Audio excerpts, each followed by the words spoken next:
Why are you lying awake at 3 in the morning, replaying every word from that conversation, wondering if your racing heart is warning you about danger or simply playing tricks on your mind?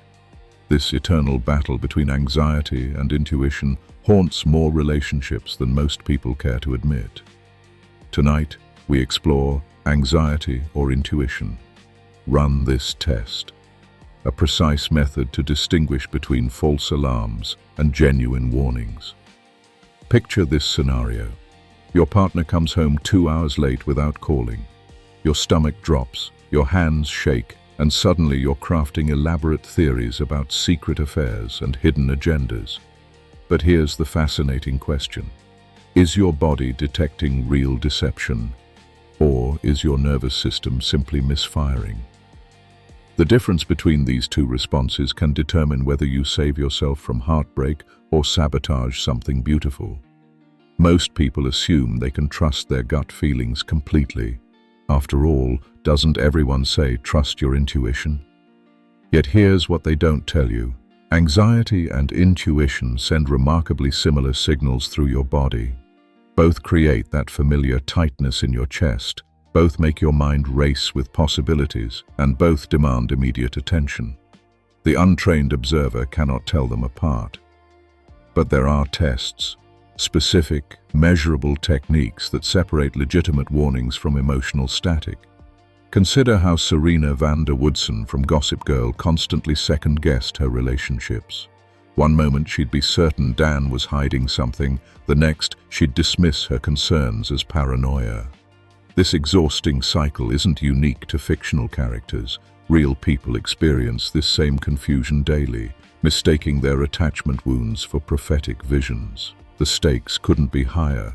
Trust the wrong signal, and you might flee from the love of your life over imagined threats. Ignore the right signal, and you could waste years with someone who never truly cared. But what if there was a way to test these feelings, to separate the wheat from the chaff? What if you could become a detective of your own emotional responses? Here's what makes this even more complex. People with certain attachment styles are particularly vulnerable to this confusion.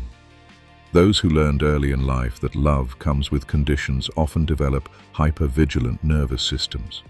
They scan constantly for signs of abandonment or betrayal, sometimes finding danger where none exists. Yet sometimes their heightened sensitivity catches real problems that others might miss. The method we'll explore tonight involves 3 specific tools: a 24-hour cooling-off period, careful attention to body signals, and a facts-only journal that strips away interpretation.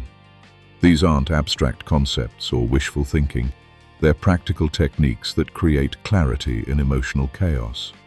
But first, you need to understand why this confusion happens in the first place and what your particular patterns might be telling you about your deepest fears. If you want to better understand someone's attachment style, see the link in the description to one of the most popular books on attachment theory. Now, let's examine how this plays out in real life through a story that might sound uncomfortably familiar. Sarah had been dating Michael for 8 months when the text messages started arriving late at night. Not messages to her, messages he was receiving. She'd noticed the blue glow of his phone screen while they watched movies, catch glimpses of female names she didn't recognize, and feel that familiar knot forming in her stomach. But here's where things get interesting. Sarah had been through this exact same cycle with her previous 3 boyfriends. Each time she'd convinced herself she was picking up on subtle cues that others might miss. She prided herself on being intuitive, on sensing things beneath the surface. With David, it was the way he'd check his phone during dinner. With Marcus, it was how he'd become vague about his weekend plans. With Jonathan, it was the slight pause before he'd say, "I love you too." In every case, Sarah's concerns had seemed justified, until the relationships ended not because of cheating, but because of her constant questioning and suspicion. But Michael felt different. The knot in her stomach was tighter this time, more insistent. When she'd casually ask about his phone, he'd show her the messages without hesitation. When she'd probe about his female co-workers, He'd invite her to office parties to meet them. Yet the feeling persisted, growing stronger rather than weaker with his transparency. This is where Sarah's story takes an unexpected turn. One Thursday evening, after Michael had fallen asleep beside her, Sarah made a decision that would change everything. Instead of lying awake building catastrophic scenarios, she got up and wrote down exactly what she knew to be true.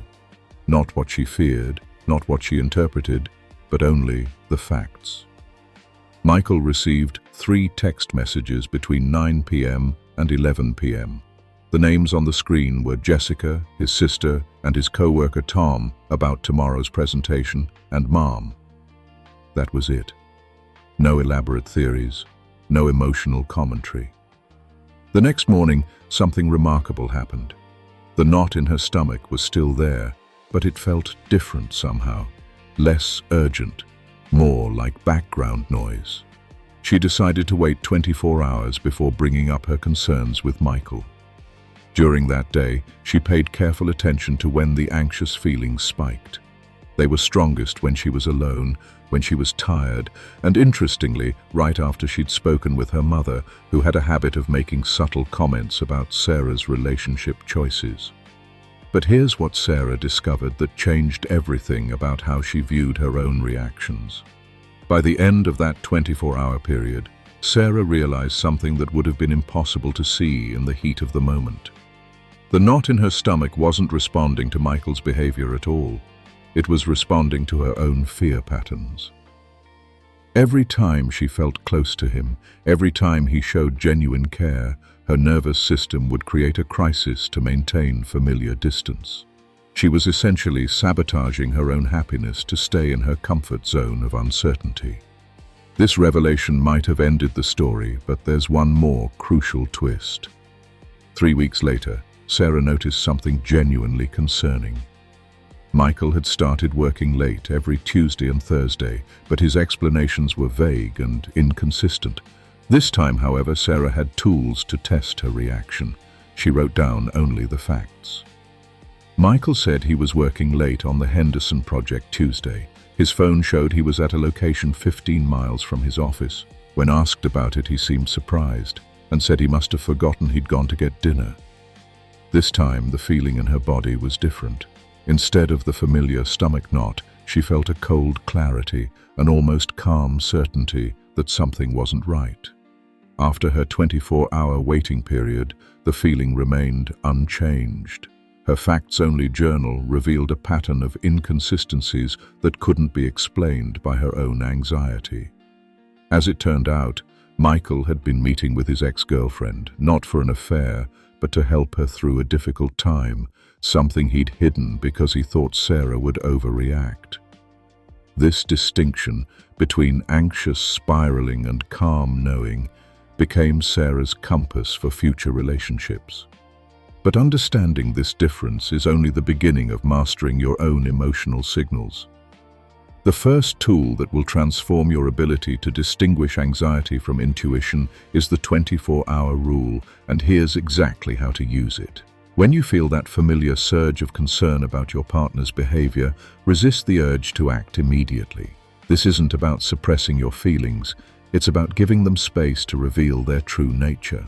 Anxiety often feels urgent because it's trying to protect you from perceived threats, but real intuition remains consistent over time. During these 24 hours, your task is simple but powerful. Observe without acting. Notice when the feelings get stronger or weaker. Do they spike when you're hungry, tired, or stressed about other things? Do they fade when you're busy with work or spending time with friends? Anxiety tends to fluctuate with your overall emotional state, while genuine intuitive warnings remain steady regardless of external circumstances. Think about how Joe Goldberg from the Netflix series You becomes obsessed with perceived threats to his relationships. His anxiety masquerades as protective instinct, but it actually stems from his own deep insecurities. The 24-hour rule would force him to sit with his feelings long enough to recognize their true source. Of course, Joe has far deeper issues than most people, but the principle remains the same. Urgent feelings, aren't always accurate feelings. Here's what makes this waiting period so revealing. Anxiety feeds on immediate reaction, while intuition actually grows clearer with patience. If your concerns are based on real problems, they'll still be there tomorrow. If they're based on fear or past wounds, they often lose their grip when you stop feeding them with obsessive thinking. But there's a specific way to use your body as a lie detector during this process. Your nervous system holds the key to distinguishing between these two types of signals, but you have to know how to read its messages. Anxiety typically creates scattered, chaotic sensations, racing heart, shallow breathing, tension that jumps around your body. Intuition, on the other hand, often manifests as a deep, centered knowing, sometimes accompanied by a sinking feeling or a cold clarity that doesn't fluctuate wildly. Place your hand on your chest and notice your breathing when the feeling arises. Anxiety usually makes your breathing shallow and irregular. You might find yourself holding your breath or breathing only in the upper part of your chest. Genuine intuitive concerns often come with deeper, steadier breathing, even if the feeling itself is uncomfortable. Your heart rate might increase with both types of signals, but anxious heart racing feels erratic, while intuitive alertness feels more controlled. Pay attention to where you feel the sensation in your body. Anxiety often creates a buzzing electric feeling that moves around, from your chest to your throat to your stomach. Intuitive warnings tend to settle in one place and stay there. Many people report feeling genuine concerns as a heavy sensation in their chest or a cold, empty feeling in their stomach that doesn't shift or change with distraction. But here's where most people get confused. Both signals can feel strong and both can feel important. The difference lies in how they respond to rational thought. When you logically examine the facts of your situation, does the feeling get stronger or weaker? Anxiety often grows when you try to reason with it, creating more elaborate scenarios to justify its existence. Intuition typically remains unchanged by logic. It simply states its case and waits patiently for you to listen.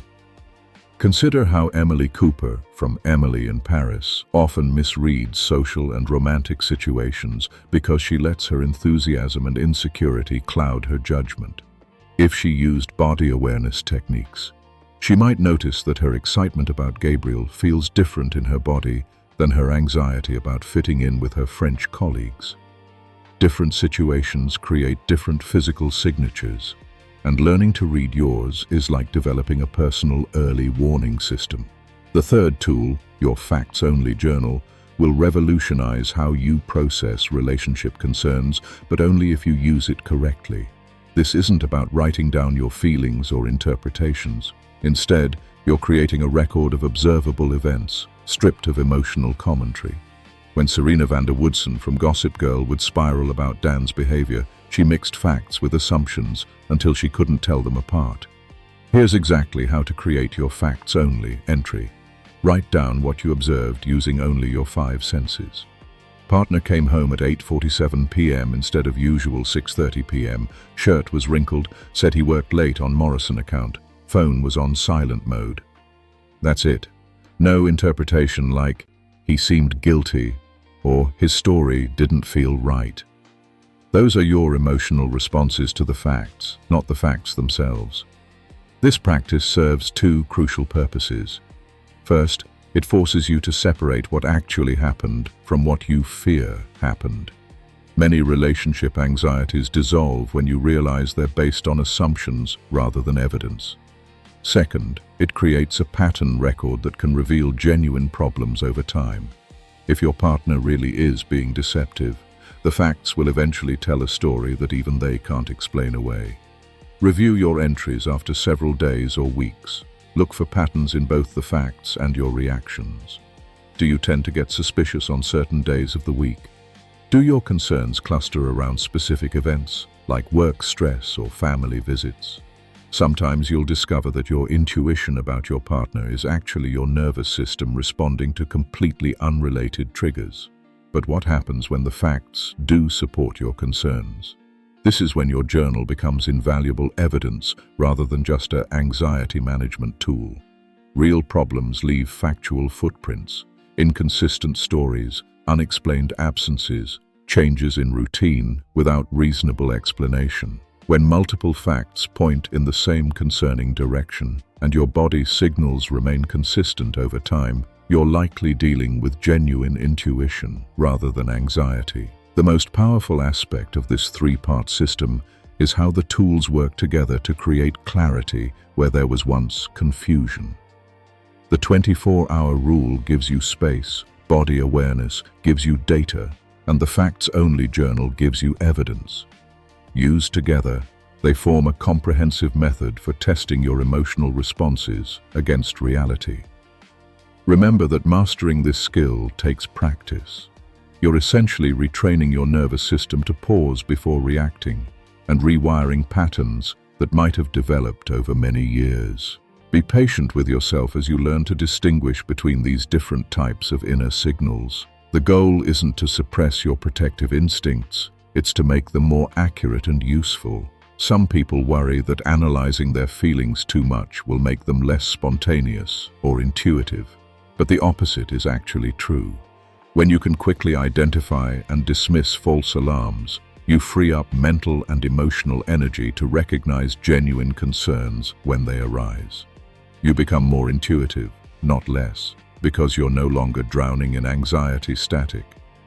This brings us to the most important realization of all. The quality of your relationships depends not just on choosing the right person, but on developing the skills to accurately assess the people you choose.